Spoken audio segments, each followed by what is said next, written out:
Hello students, let's continue our first chapter of political science. Okay, yesterday we were discuss about the partition, related to the partition, consequences of the partition, and today we will discuss about the integration of princely state. Everyone knows about that at the time of independence in India 565 princely states were here. कि यहाँ पे 565 princely state थी. हमने पहले भी lecture में पढ़ा है कि इंडिया वॉज डिवाइडेड इन 1947 कि इंडिया के 2 पार्ट्स हो गए थे, इंडिया एंड पाकिस्तान. लेकिन उस टाइम इंडिया के साथ साथ इंडिया एंड पाकिस्तान के साथ इंडिया और 565 स्टेट्स में क्या है डिवाइड हुआ था. क्योंकि जो ये प्रिंसली स्टेट थे ये पहले before the partition of India they controlled by the British government. और जैसे ही ये ब्रिटिश गवर्नमेंट के कंट्रोल में था और जैसे ही इंडिया के ऊपर जो ब्रिटिश रूल ख़त्म हुआ था, यहाँ पर ये जो ब्रिटिश प्रोविंसेस थी ये भी क्या इंडिपेंडेंट बन गई थी. The British Indian provinces were directly under the control of the British government. On the several hand very several large and small state rule by the princess and called the princess state. कि इनको princess इनको क्या control करते थे, rule करते थे, और इसी वजह से इनको क्या है प्रिंसली स्टेट कहा गया था. The problem, what was the problem regarding to the integration of princely state? What was the problem? Just before independence it was announced by the British that with the end of their rule over India, paramountcy of British crown over princely state would also lapse. This meant that all these states, as many as 565 in all, would become legally independent. कि जैसे ही ये paramountcy यानी कि independence से पहले तो क्या था, इनको ब्रिटिशर्स रूल करते थे और उन्होंने ये कहा कि जैसे ही हम यहाँ से जाएंगे ब्रिटिश इंडिया को हम क्या है एक इंडिपेंडेंट स्टेट बनाएंगे, इसको डिवाइड करेंगे, ऐसे ही ये 565 स्टेट्स भी इंडिपेंडेंट बन जाएगा. इसका मतलब था कि ये सेवरल स्टेट्स क्या इंडिपेंडेंस हो गई थी. अब इंडिया एक 2 कंट्री नहीं रहा था, इंडिया और पाकिस्तान नहीं रहा था, बल्कि वो तो क्या था 565 स्टेट्स में डिवाइड हो गया ना, उसमें तो इतनी सारी कंट्री बन गए थे. सो ये इंडियन गवर्नमेंट के सामने प्रॉब्लम थी कि वो इन प्रॉब्लम को इन प्रिंसली स्टेट्स को कैसे क्या है इंडिया के अंदर मर्ज करे. The problem started very soon. First of all, the ruler of Travancore announced that the state had decided on independence. कि जो त्रावणकोर के रूलर थे सबसे पहले उन्होंने ये क्या है अनाउंस कर दिया कि उनकी स्टेट क्या बनेगी, एक इंडिपेंडेंट स्टेट बनेगी. Next, the Nizam of Hyderabad. सबसे बड़ी अगर हम कहें कि ये उस टाइम की प्रिंसली स्टेट थी हैदराबाद. हैदराबाद के जो निज़ाम, जो हैदराबाद का रूलर था उसको कहा जाता था निज़ाम.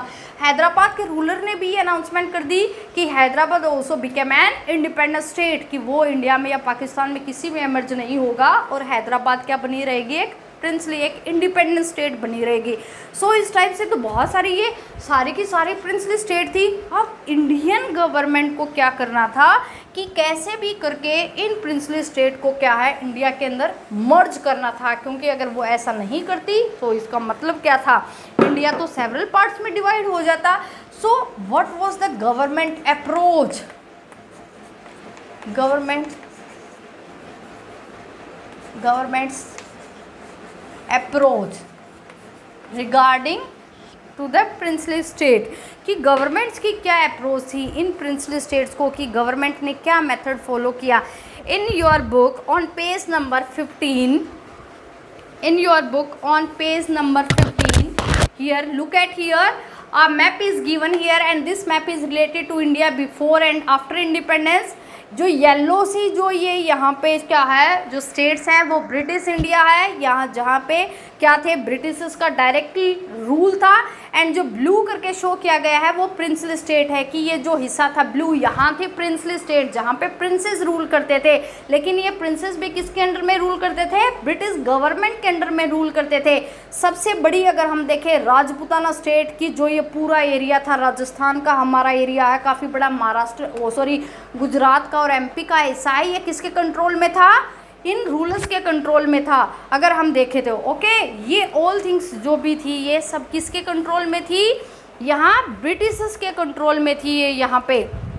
Okay now my dear students, देखो अभी क्या है कि जो इसमें सबसे बड़ी जो थी यहाँ पे स्टेट थी वो थी जूनागढ़ स्टेट थी।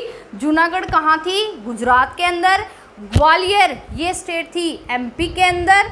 और जो नेक्स्ट जो है हैदराबाद, हैदराबाद कहाँ था? अभी एट प्रेजेंट टाइम हैदराबाद क्या है? तेलंगाना और आंध्र प्रदेश की कैपिटल है। ये मेन स्टेट थी। ओके, सो गवर्नमेंट्स अप्रोच, गवर्नमेंट की क्या अप्रोच थी इन स्टेट्स को लेकर? गवर्नमेंट्स ने क्या मेथड, क्या कौन से तरीके क्या है अपनाए थे इन जो है ये जो प्रिंसली स्टेट्स हैं इनको इंडिया में मर्ज करने के लिए? Here Indian government adopted the 3 approaches. जो गवर्नमेंट ने 3 अप्रोच क्या है यहाँ पे अडॉप्ट की।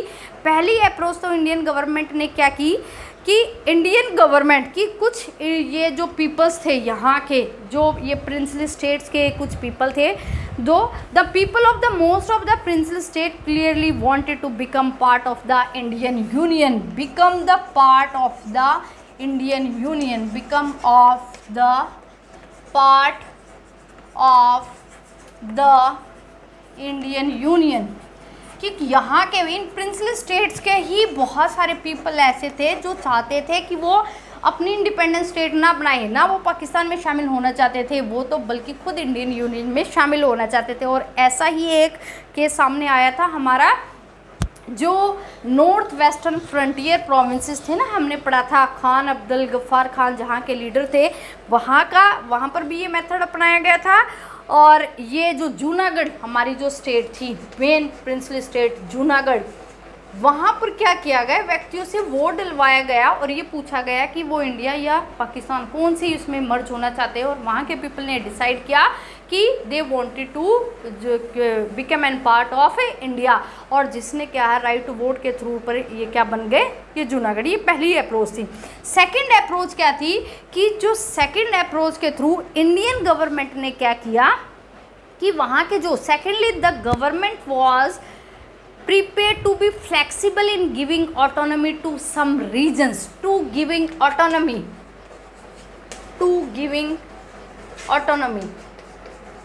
कि इंडियन गवर्नमेंट ने क्या किया कि कुछ प्रिंसली स्टेट्स के लीडर को ऑटोनमस दी, इट में स्पेशल प्रिविलेज, स्पेशल राइट्स उनको दे दिए गए।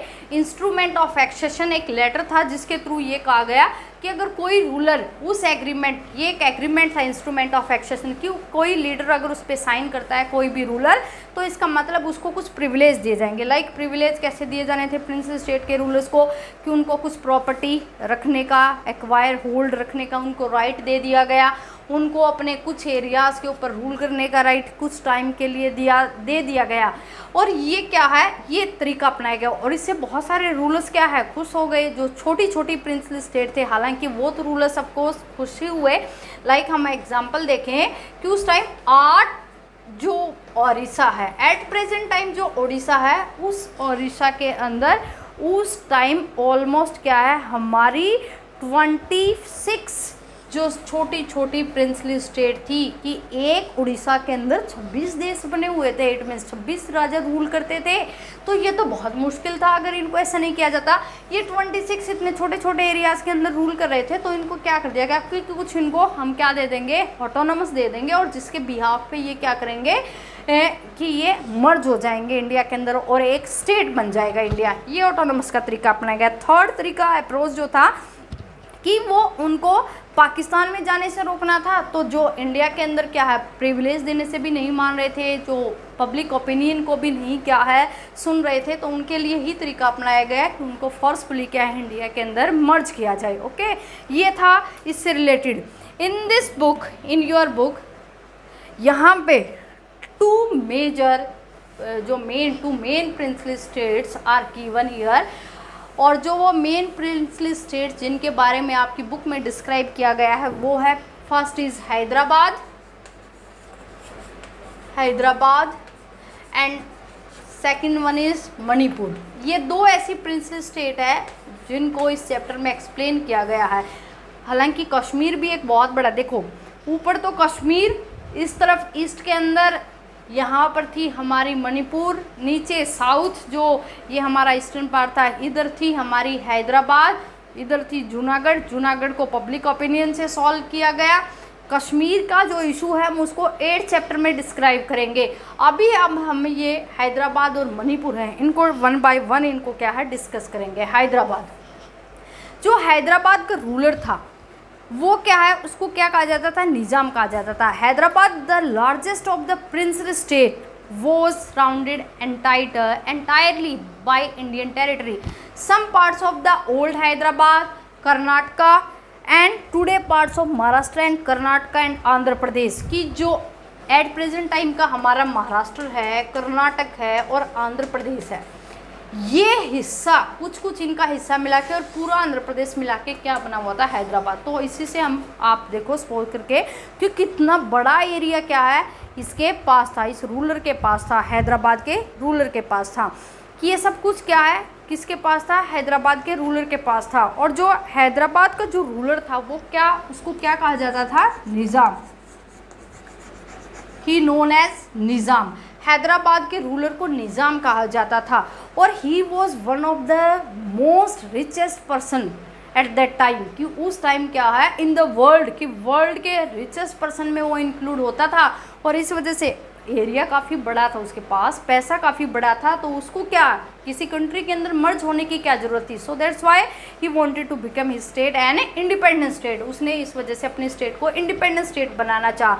और जब उसने ये डिसाइड किया कि वो अपनी कंट्री को, अपनी स्टेट को इंडिपेंडेंट स्टेट बनाया गया, तो हैदराबाद के अंदर कुछ व्यक्ति थे। हैदराबाद के अंदर एक जगह थी तेलंगाना। आज हम देखें तेलंगाना क्या है, एक सेपरेट स्टेट इंडिया के अंदर एक बन चुकी है। जो तेलंगाना के वहाँ पे जो पीपल्स थे वो, ये हैदराबाद का जो रूलर था, ये इसके जो भी एडमिनिस्ट्रेटिव ऑफिशियल थे ये काफ़ी ऑप्रेसिव थे, ये इनसे काफ़ी परेशान थे, काफ़ी एक्सप्लॉइट किया जाता था पीपल को। तो इन पीपल ने एक मूवमेंट स्टार्ट कर दिया, किसके खिलाफ है, इस हैदराबाद के निज़ाम के खिलाफ एक मूवमेंट स्टार्ट कर दिया। और इस मूवमेंट को उस टाइम हैदराबाद के अंदर एक पार्टी थी, हैदराबाद कांग्रेस। हैदराबाद कांग्रेस, हैदराबाद जो कांग्रेस पार्टी थी, उस कांग्रेस पार्टी ने क्या किया, जो भी जितने भी मोमेंटिस्ट थे उनको सपोर्ट किया। और ये पीपल्स ने क्या है, हैदराबाद के निज़ाम के खिलाफ ये आवाज़ उठाई कि वो इंडिया के अंदर मर्ज होना चाहते हैं, उनको राइट्स दिए जाएं।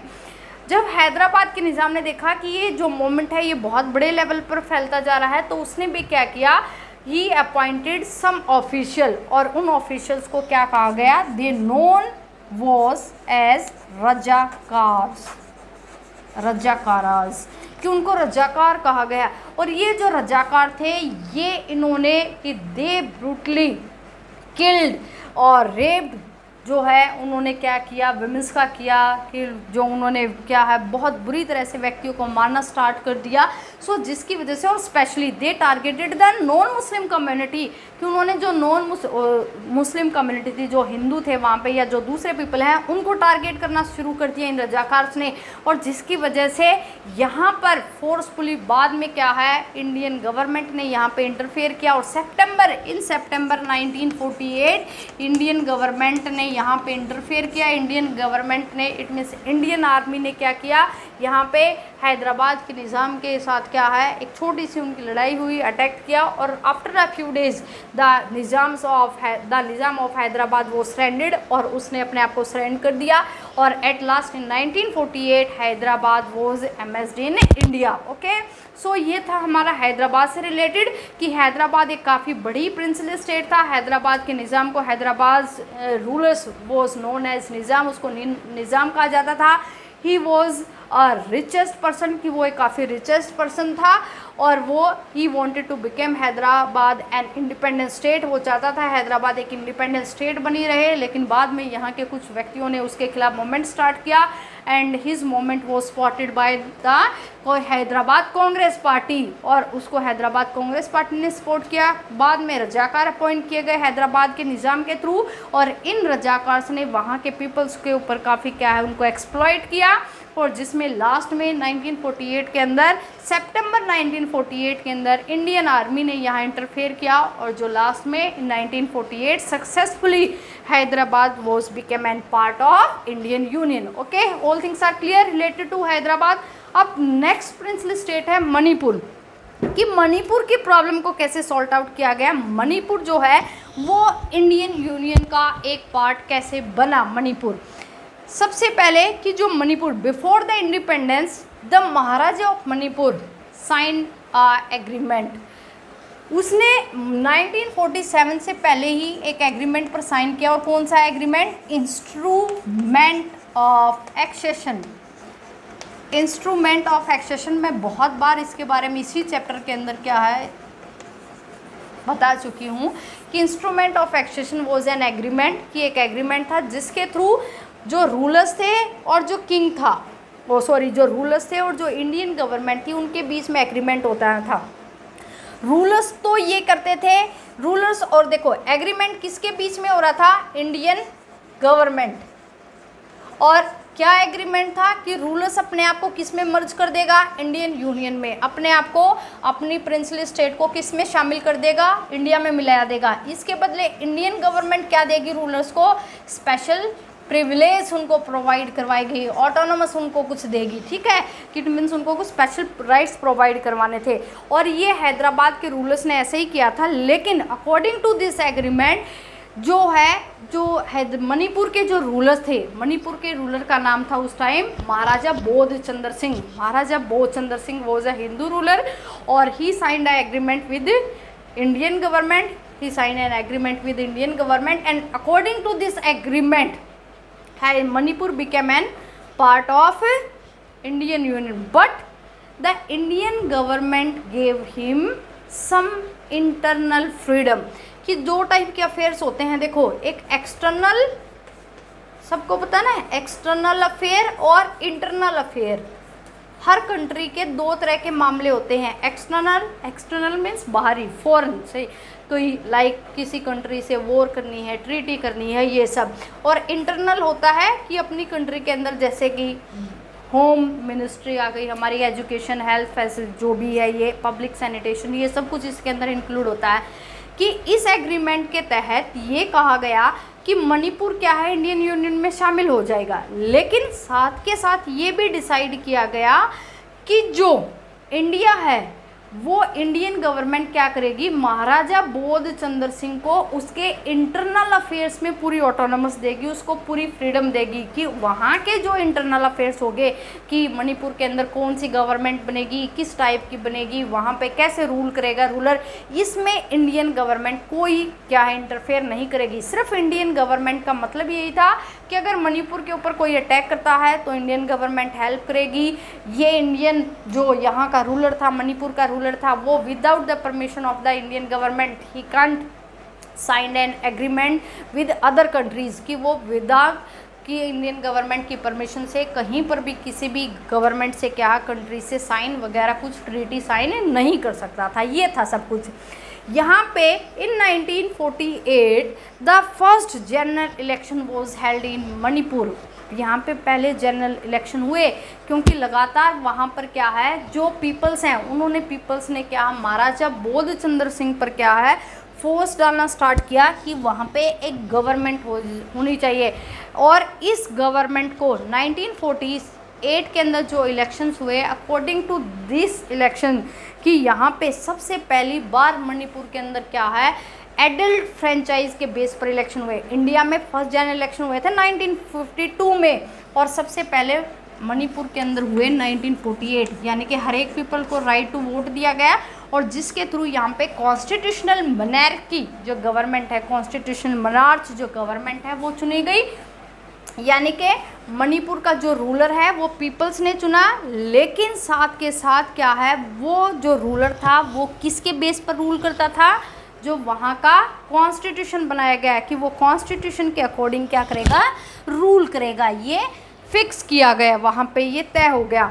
अब इसके बाद था कि वहाँ पे जब कॉन्स्टिट्यूशन बन गया, रूल करना स्टार्ट हो गया, तो जो वहाँ पे एक पार्टी थी मणिपुर के अंदर, मणिपुर कांग्रेस पार्टी।